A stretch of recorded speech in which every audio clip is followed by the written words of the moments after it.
Okay, hello Blooms! So I thought I would take like a break a little bit from watching, MVs and kind of like just watch some of their content. So I did have this in my playlist and I'm not entirely sure what it's about. I just know like that it's like from the beginnings of like when they debuted and like making of the group, I think. But yeah, we're just gonna go and watch and just kind of get like more of a vibe of like the members, like chemistry and stuff like that.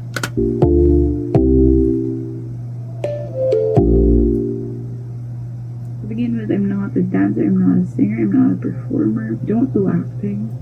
Ang dami-daming tao. Ba't ako? Ba't nandito pa ako? So, lahat talaga may rason. May rason si Lloyd kung bakit ako nandito.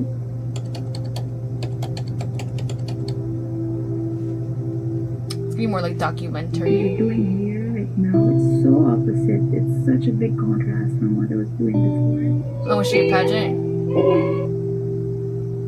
Girly? Professional singer, I'm not a professional dancer. Hindi ako kagaya sa iba na bata pa lang nag-start ng mag-join ng mga contest, singing contest, dance contest. No, pero na-pressure ako sa iba kasi nung time na yun, nung pinasok nila ako, the girls, they know how to sing and dance. She started from like zero, basically. I had such a hard time picking up the steps and getting all the pitch right. It was so hard. Lagi akong napapagalitan pag voice class o when it's a dance. Ikaw muna ko ng dance.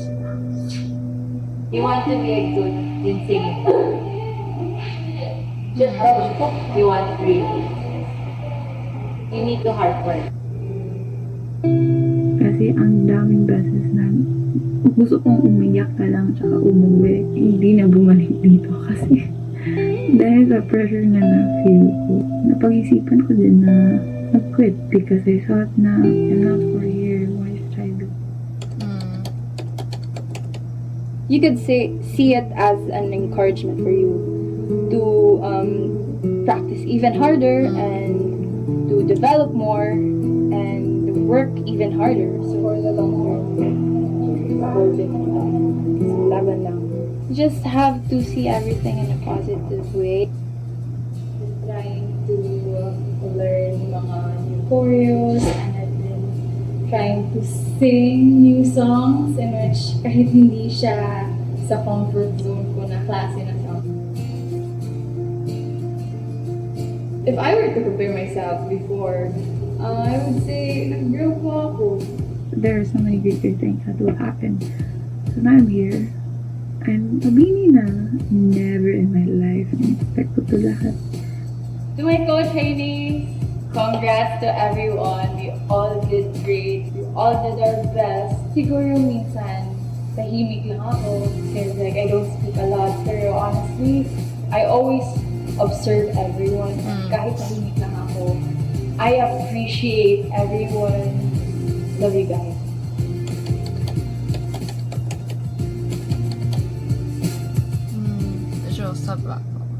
Okay.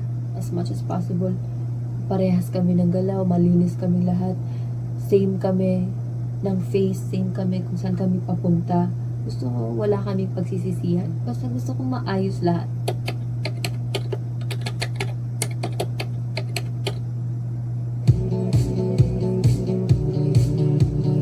Dumating ako dito, ang dami ko na-discover sa sarili ko. May mga times na pagod na sa training. Madali kasi magsabi na, okay, mag-quit ako, pero nag-flashback lahat ng mga memories ng mga dating trainings. Tapos, mahirap din naman yun. Tapos, sa Korean training, susuko ako. Naisip ko yun, so bakit ako mag-quit?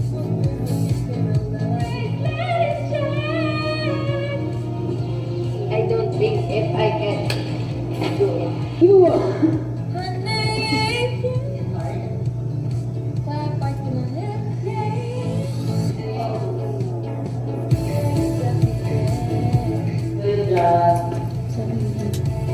Oh, okay.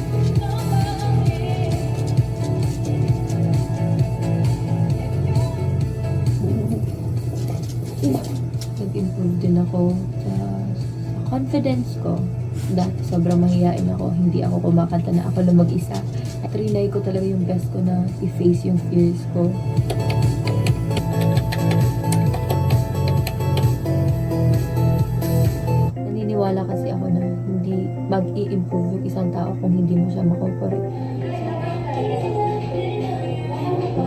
kasi feeling ko nagigilty ako kung hindi ko siya makorek.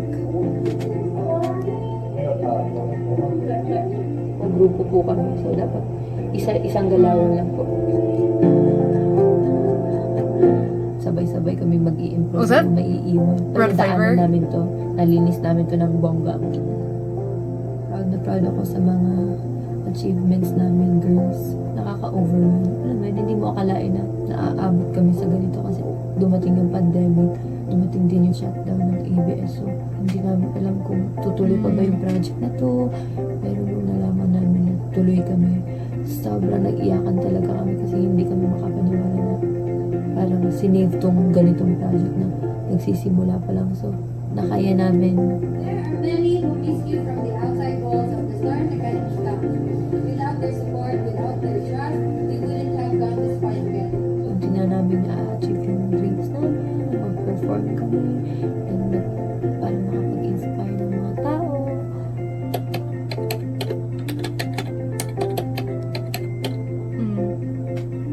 Main vocal lead dancer, lead rapper.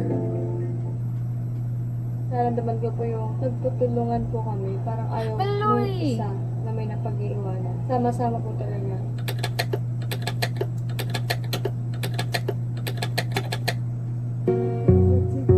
Oh god, what a baby! In-expect na makakapasok ako dito kasi wala, normal na tao lang ako, parang wala akong experience sa mga pinakastig-casting, so parang hindi pa lang, parang ginawa ko lang yung best ko.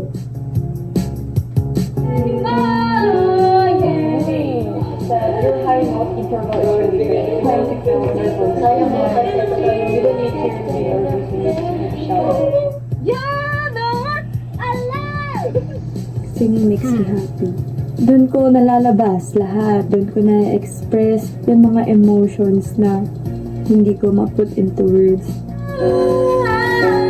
Sa more than a year of training, sobrang naging flexible ako when it comes to singing. Nag-grow ako as a performer and as a person din na nagagamit ko siya para makatulong dito sa grupo namin. Kung may hirapan sa isang kanta, tutulungan ko. Binibigay ko yung best ko para makatulong. As an ate din, ginaguide ko yung mga nakakabata kong kapatid dito. Kahit may mga mas bata dito, natututo din ako sa kanila. Fini-feed namin yung isa't isa ng knowledge, ng lahat ng happiness. Yung successful tayo is naniniwala ako na kakayanin na namin ito hanggang dulo. Magpapatunayan tayo. Let's do it.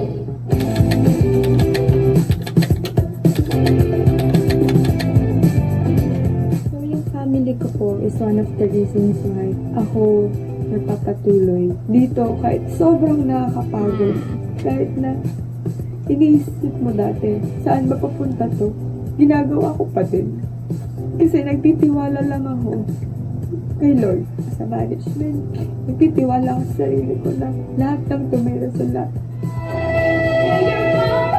And syempre, iniisip ko din, yung mga girls, hirap namin lahat. Hindi lang physically, kundi mentally na sobrang roller coaster niya. Sobrang nakaka-inspire kasi ang sarap na may kasama ka ding mangarap.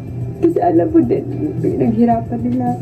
Alam mo din kung ano yung rason kung bakit gusto nila ipagpatuloy ito. Proud po talaga ako sa sarili ko kasi talagang sinubok po ako.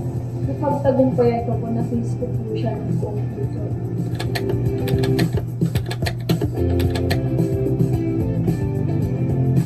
Main vocal. Sobrang dami ng pinagdaanan namin, ng pinagdaanan ko. And I always try to understand everything that is happening.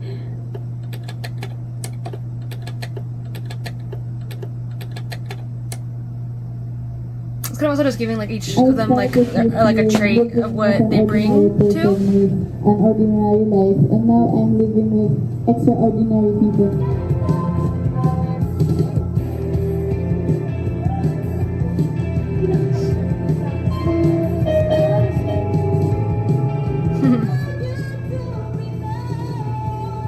Kailangan mo talaga practice yung high pitch. Okay? Overall, nakakapagod po. Nakaka-pressure. Marami kaming dapat pag-aralan, paghandaan. Dito pa you're kami sweating. nakakawin. Sobrang nakaka-drain.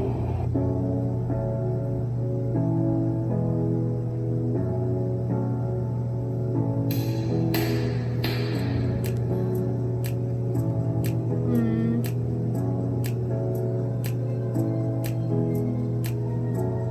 Isa pa po talaga to sa unforgettable na nangyari sa akin. Pinakamasakit na naramdaman ko sa buong buhay ko. Mag-run na kami nung sayaw. Tatapilok ako ng bongga-bongga. Hindi ako nakapag-training for 2 And months. it's like, Hanggang sa pinag-therapy namin. Pinagawa ko sa akin exercises para lang na siguro matest kung ano yung sumasakit sa kanya. Sobrang nagigilty ako. Ayun, sa training, nakaupo ako, nanonood lang. Sayaw na din ako. Pero hindi pa po talaga pwede. Sobrang down na down ako every time. Paano kung di ako makahabol? Nanginginayang ako din na ang dami kong na-leave na lessons.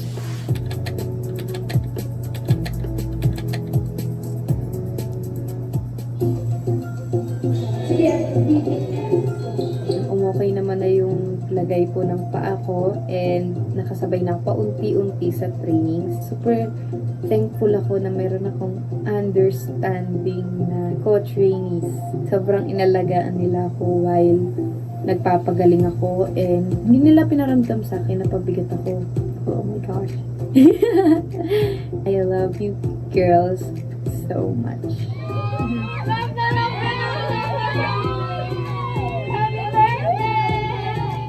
Of course, aalagaan ko sila kapag sila naman yung kailangan ng pagbantay, pag-alaga, gano'n. Give and take sa mga maliliit na bagay na hindi na rin ang palakihin. Understand ko daw. Marami po akong bagay na natutunan, yung mga bagay na hindi ko expect na kaya ko palang gawin. Hindi ko din alam actually kung paano ko talaga siya na-survive.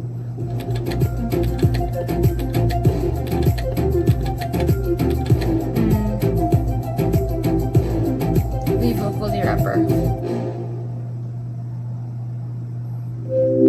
Oh, that was it for part 1.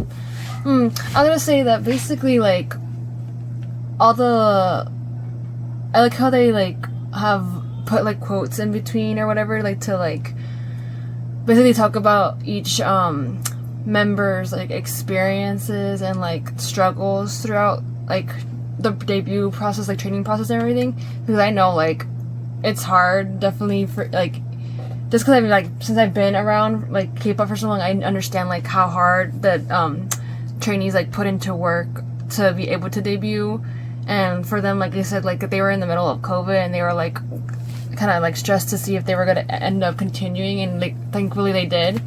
So yeah, so like obviously they put in a lot of work. So I'm just like seeing them like talk about like their feelings and everything about that. It's like like, you know, it like hurts your heart, like touches their heart, because you know like that you also like you feel, if you're like a really big fan, you like feel like proud because you're just like they've come so far and you're like they are where they're at now. But yeah, so that was the end of part 1. I will be watching part 2 maybe tomorrow. But yeah, I hope you enjoyed the video, y'all, and I should see you in the next one.